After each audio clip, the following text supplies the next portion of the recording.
ஆம்பரவனேஸ்வரர் கோயிலில் கடந்த 15/2/2025 அன்று சிவனடியார்கள் திருவாசக முற்றோதல் பண்ணிக்கிட்டு இருந்த அன்னைக்கு எல்லாம் வயதானவங்க 60-50 வயதுக்கு மேற்பட்ட பெண்களும் ஆண்களும் சிவனடியார்கள் திருவாசக முற்றோதல் சுமார் கடந்த 50-100 ஆண்டுகளுக்கு மேலாக வழக்கமாக செஞ்சுக்கிட்டு இருக்காங்க திருவாசக முற்றோதல். அந்த கோயிலில் ஈஓ செயல் அலுவலர் அவர்கள் இங்கெல்லாம் நீங்கள் முற்றோதல் பண்ணக்கூடாது, இந்த நட சாத்தணும், வெளியே போய் நீங்கள் முற்றோதல் பண்ணுங்கன்னு சொல்லி அவங்கள ரொம்ப கடுமையாக பேசியிருக்காங்க.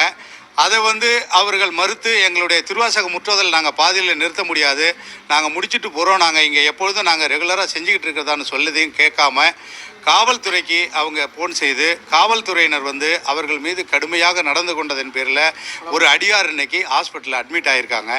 ஒவ்வொரு கோயில்லையும் தமிழகம் முழுவதும் எல்லா கோயில்லையும் இந்த பிரச்சனை நடந்துக்கிட்டே இருக்குது.